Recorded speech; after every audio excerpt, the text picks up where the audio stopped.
आज हम आपको स्वामी विवेकानंद से जुड़े 5 बहुत ही दिलचस्प और सरल किस्से बताना चाहते आई जिनसे आप सीख ले सकते हैं। पहली सीख है अपने देश और अपनी संस्कृति पर गर्व करना।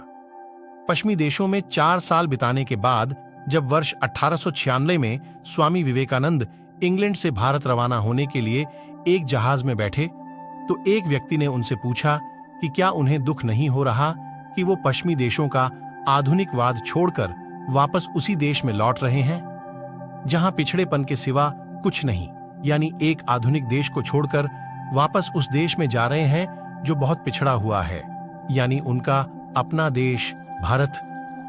तब स्वामी विवेकानंद ने इस व्यक्ति को कहा कि यूरोप आने से पहले भारत उनके लिए प्रिय था, लेकिन यूरोप में रहने के बाद भारत उनके लिए पवित्र हो गया है।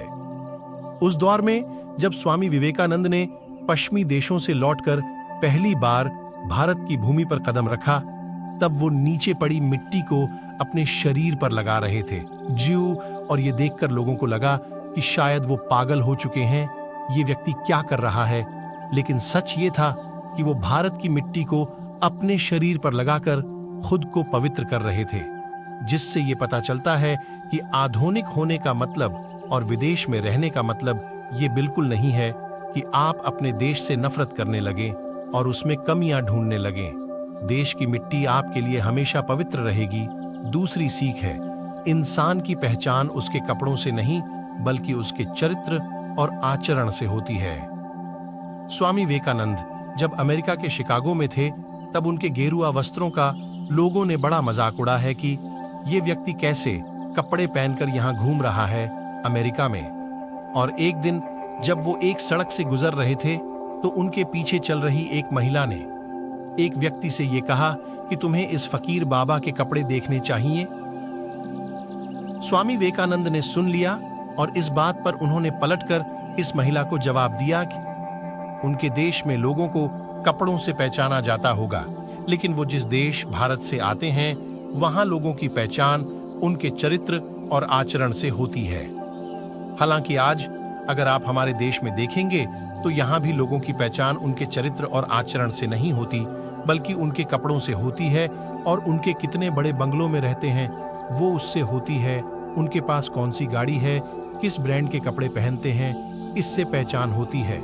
आज आपने भी देखा होगा, आप किसी दूसरी व्यक्ति की जब पहचान करते हैं तो आप देखते हैं इसने किस ब्रांड के कपड़े पहने हैं, कितने महंगे कपड़े हैं, ये कितने बड़े घर में रहता है, इसके पास गाड़ियां कौन सा होते हैं, चरित्र कैसा है।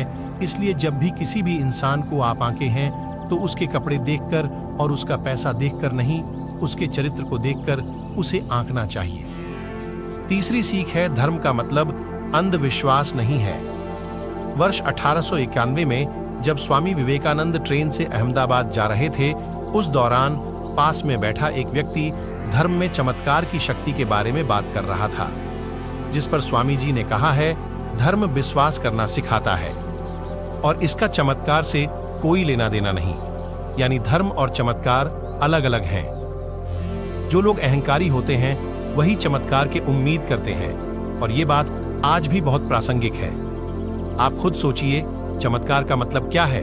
आप में से भी ज्यादातर और लोग जब मंदिर जाते हैं, मस्जिद जाते हैं, गुरुद्वारा जाते हैं, भगवान के सामने हाथ जोड़ते हैं, प्रार्थना करते हैं, तो आपके मन में कहीं ना कहीं ये इच्छा होती है कि आपके जीवन में कोई बहुत बड़ा चमत्कार हो जाए जिसके आपने उम्मीद ना किया होते हैं। चमत्कार का मतलब है किसी चीज की अपेक्षा करना जिसके लिए वो व्यक्ति काबिल या लायक ही नहीं है, और वो चाहता है कि बिना परिश्रम किए उसे वो चीज चमत्कार के रूप में मिल जाए, और इसके लिए लोग अक्सर धर्म का सहारा लेते हैं।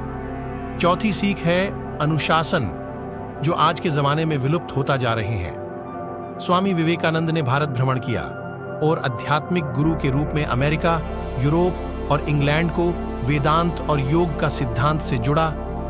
कई वर्षों तक पश्चिमी देशों में रहे, यूरोप में रहे, लेकिन उन्होंने अपना अनुशासन कभी नहीं खोया। पांचवी सीख है अपने लिए एक सीमा खींचना। एक बार जब एक व्यक्ति ने स्वामी विवेकानंद से ये पूछा कि एक विधवा महिला को दोबारा विवाह करना चाहिए या नहीं, तो स्वामी विवेकानंद जी ने कहा कि महिलाओं की मामले में क्या सही है, क्या गलत है, ये महिलाओं को तय करना चाहिए, ना कि पुरुषों को ये तय करना चाहिए। यानी स्वामी विवेकानंद जी ने अपनी सीमाएं को पूरी तरह स्पष्ट किया और उन्होंने लोगों को समझाए कि लक्ष्मण रेखा कहाँ खींचनी चाहिए, शाश्रम।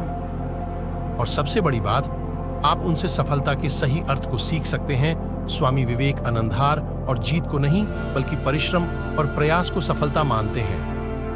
और उनका कहना था कि एक समय में एक काम करो और ऐसा करते समय अपनी पूरी आत्मा उसमें डाल दो और बाकी सब भूल जाओ। यानी उनके लिए सफल होने का मतलब था पूरा परिश्रम और प्रयास करना। और उनके इन्हीं विचारों से भारत के युवाओं को प्रेरित करने के लिए 12 जनवरी को राष्ट्रीय युवा दिवस मनाया जाता है। लेकिन कड़वा सच्ची है कि भारत के बहुत सारे युवाओं को आज विवेकानंद के विचार नहीं, बल्कि नए वर्जन के वीडियो गेम्स चाहिए। तो वीडियो गेम्स के जमाने में हम आपको विवेकानंद के विचार बता रहे हैं। हाँ दोस्तों, विवेकानंद जी के इस विचार किसे लगा, आप कमेंट में जरूर बताना। और आगे ऐसा किसका कहानी चाहिए बताइए, हम आपके ऐसा नई कहानियां लेके आएंगे। धन्यवाद।